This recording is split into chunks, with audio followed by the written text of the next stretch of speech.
Hamas പൂർണ്ണമായും ആയുധം വെച്ച് കീഴടങ്ങാതെ ഗാസയിലെ നിലവിലെ സൈനിക സ്ഥാനങ്ങളിൽ നിന്ന് ഇസ്രായേൽ സൈന്യം പിൻവാങ്ങില്ലെന്ന് പ്രധാനമന്ത്രി ബെഞ്ചമിൻ നെതന്യാഹുവിന്റെ പ്രഖ്യാപനം.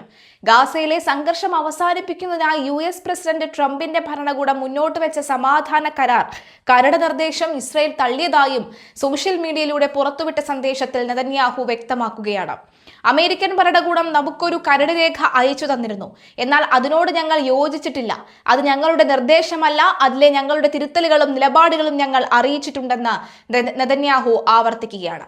സുരക്ഷാ കാര്യങ്ങളിൽ വിട്ടുവീഴ്ചയില്ലെന്നും ഹമാസ് പൂർണ്ണമായി ആയുധമുക്തമാക്കുകയാണ് ആദ്യം വേണ്ടതെന്നും അദ്ദേഹം കൂട്ടിച്ചേർത്തു. ഹമാസിന്റെ ക്രമാനുഗതമായ ആയുധ നിരോധനവും ഗാസയിൽ നിന്നുള്ള ഇസ്രായേൽ സൈന്യത്തിന്റെ ഘട്ടം ഘട്ടമായുള്ള പിന്മാറ്റവുമാണ് US ബോർഡ് ഓഫ് പീസ് മുന്നോട്ട് വെച്ച പദ്ധതിയിലുള്ളത്.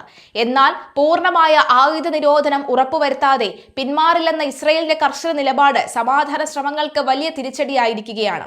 അതേസമയം ഗാസയിൽ ഒക്ടോബറിൽ പ്രാബല്യത്തിൽ വന്ന വെടിനിർത്തൽ ധാരണ നിലനിൽക്കുമ്പോഴും ഇരു കൂട്ടരും പരസ്പരം കരാർ ലംഘനങ്ങൾ ആരോപിക്കുന്നത് തുടരുകയാണ്. ഇസ്രായേലിന്റെ ഉറപ്പില്ലാത്ത നിലപാടുകളിൽ ഹമാസും ആശങ്ക പ്രകടിപ്പിച്ചിട്ടുണ്ട്. ഇസ്രായേൽ ഗാസയിൽ നിന്ന് പിൻവാങ്ങണമെന്നായിരുന്നു ധാരണ. യുദ്ധം അവസാനിപ്പിക്കുന്നതിനുള്ള നിർണായക വഴിത്തിരിവായി കണക്കാക്കപ്പെടുന്ന ഹമാസിനെ നിരായുധീകരിക്കുന്നതിനുള്ള കരാറിനെ കുറിച്ച് നെതന്യാഹുവിന്റെ പരാമർശങ്ങൾ കൂടുതൽ ആശങ്കകളാണ് ഉയർത്തുന്നത്. ഹമാസ് ആയുധം ഉപേക്ഷിക്കണമെന്നും നിലവിൽ ഗസയുടെ 60% ഭാഗങ്ങളിൽ നിയന്ത്രണമുള്ള ഇസ്രായേൽ ആക്രമണങ്ങൾ നിർത്തിവെച്ച് അവിടെ നിന്ന് പിന്മാറണമെന്നായിരുന്നു കരാറിൽ വ്യവസ്ഥ ചെയ്തിരുന്നത്. വലിയ തോതിലുള്ള സൈനിക നടപടികൾക്ക് വിരാമമിടുകയും ഗാസയിൽ തടവിലാക്കപ്പെട്ട ശേഷിക്കുന്ന ബന്ദികളെ മോചിപ്പിക്കുകയും ചെയ്ത ഒക്ടോബറിലെ വെടിനിർത്തൽ കരാറിനെ അടിസ്ഥാനമാക്കിയുള്ളതായിരുന്നു ഇത്. എന്നാൽ മറ്റ് കാര്യങ്ങളിൽ ഈ കരാർ തുടർ നടപടികളില്ലാതെ സ്തംഭനാവസ്ഥയിലാണ്. യുദ്ധ നടപടികൾ എല്ലാം അവസാനിപ്പിച്ച് നിരായുധീകരണം നടത്താൻ ഹമാസ് നേരത്തെ തന്നെ സന്നദ്ധ അറിയിച്ചിരുന്നു. ഒക്ടോബറിൽ നടക്കാനിരിക്കുന്ന തെരഞ്ഞെടുപ്പിൽ കടുത്ത പോരാട്ടം നേരിടുന്ന നെതന്യാഹു നിരായുധീകരിക്കുന്നതിന് മുൻഗണന നൽകേണ്ടതെന്ന തന്റെ നിലപാട് ആവർത്തിച്ചു.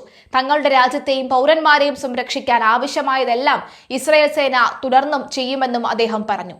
അതേസമയം നിരായുധീകരണ ചർച്ചകൾക്ക് ഇടയിൽ ഇസ്രായേൽ ഗാസയിൽ ആക്രമണം നടത്തിയിരുന്നു. അതേസമയം 2023 ഗാസയിൽ ഉണ്ടായ ഇസ്രായേൽ ആക്രമണത്തിൽ കൊല്ലപ്പെട്ട 100-ലധികം പേരുടെ മൃതദേഹങ്ങൾ കണ്ടെടുത്തതിനെ തുടർന്ന് ചൊവ്വാഴ്ച ഫലസ്തീനികൾ അവരുടെ കൂട്ട സംസ്കാര ചടങ്ങുകൾക്കായി ഒത്തുകൂടിയിരുന്നു. ഹമാസുമായുള്ള യുദ്ധം തുടങ്ങിയ ആഴ്ചകൾക്ക് ശേഷം 2023 നവംബർ 22-ന് ഗാസ സിറ്റിയിലെ സാംബ്ര പ്രദേശത്തുള്ള ഒരു പാർപ്പിട സമുച്ചയം യുദ്ധവിമാനങ്ങൾ തകർത്തെറിഞ്ഞപ്പോൾ 300-ലധികം പേർ കൊല്ലപ്പെടുകയും ചെയ്തു. ആക്രമണത്തിന് തൊട്ടു പിന്നാലെ പ്രാഥമിക ഉപകരണങ്ങൾ ഉപയോഗിച്ച് അവിടുത്തെ പൗരന്മാർ നടത്തിയ തിരച്ചിലിൽ 40ഓളം മൃതദേഹങ്ങൾ കണ്ടെത്തിയിരുന്നുവെങ്കിലും ഭൂരിഭാഗം മൃതദേഹങ്ങളും കെട്ടിടാവശിഷ്ടങ്ങൾക്കിടയിൽ ആഴത്തിൽ കുടുങ്ങിക്കിടക്കുകയായിരുന്നു. യുദ്ധത്തിലെ ഏറ്റവും മാരകമായ ആക്രമണങ്ങളിലൊന്നിൽ ഇത്രയിലും അധികം ആളുകൾ കൊല്ലപ്പെട്ടെന്ന വിവരം ആദ്യ വെടിനിർത്തലിന് തൊട്ടു മുൻപായിരുന്നു അരക്ഷിതമായ സാഹചര്യങ്ങൾക്കിടയിൽ പുറം ലോകത്താൽ ദിവസങ്ങൾ എടുത്തിരുന്നത്.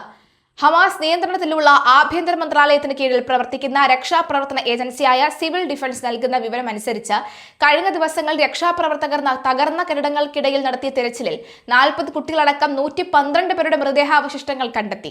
157 പേരുടെ മൃതദേഹങ്ങൾ കൂടി ഇനിയും കണ്ടെത്താനുണ്ടെന്നും അവർ അറിയിച്ചു.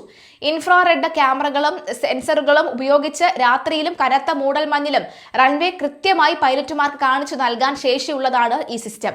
ഈ സംവിധാനം ഒഴിവാക്കിയതോടുകൂടി കനത്ത മഞ്ഞുള്ള സമയങ്ങളിൽ ഐറിഷ് സർക്കാരിന്റെ വിമാനത്തിൽ ലക്ഷ്യസ്ഥാനത്ത് ഇറങ്ങാനാവാതെ വരികയും മറ്റ് എയർപോർട്ടുകളിലേക്ക് റൂട്ട് തിരിച്ചുവിടേണ്ടിയും വരും.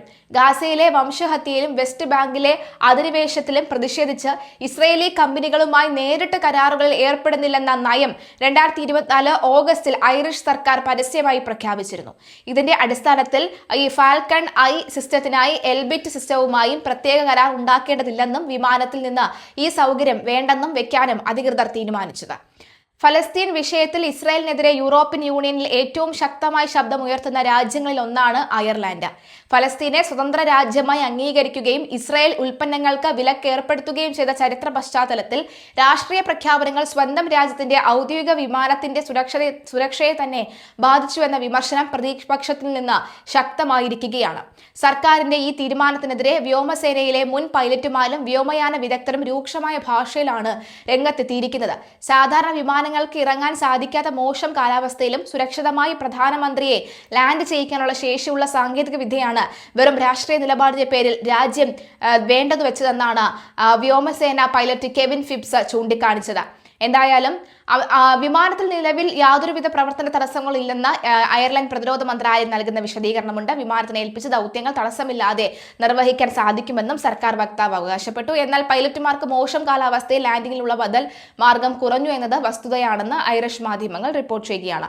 ഇസ്രായേൽ ബഹിഷ്കരണം നയം പ്രഖ്യാപിച്ചിട്ടുണ്ടെങ്കിലും അയർലൻഡ് വ്യോമസേന അടുത്തിടെ വാങ്ങിയ 4 പുതിയ ഹെലികോപ്റ്ററുകളിലും മാരിടൈം പെട്രോൾ വിമാനങ്ങളിലും ഇസ്രായേൽ നിർമ്മിത ഘടകങ്ങൾ അടങ്ങിയിട്ടുണ്ട് എന്നതും ശ്രദ്ധേയമാണ്. വിമാനത്തിന്റെ നിർമ്മാണത്തിൽ ഇവ ഒഴിവാക്കാനാവാത്ത ഘടകങ്ങളായതിനാലാണ് സർക്കാർ ഇവ അംഗീകരിച്ചത്. എന്നാൽ ഫാൽക്കൺ 6X വിമാനത്തിന്റെ കാര്യത്തിൽ ഫാൽക്കൺ ഐ എന്നത് ഐച്ഛികമായ ഒരു സംവിധാനമായിരുന്നു. അതുകൊണ്ട് തന്നെ ഇതിനായി ഇസ്രായേലി കമ്പനിയുമായി നേരിട്ടൊരു കരാറിലെത്തുന്നത് രാഷ്ട്രീയ വലിയ തിരിച്ചടിയാകുമെന്നാണ് പ്രതിരോധ ഉദ്യോഗസ്ഥർ ഈ സാങ്കേതിക വിദ്യ ഒഴിവാക്കാൻ തീരുമാനിച്ചത്.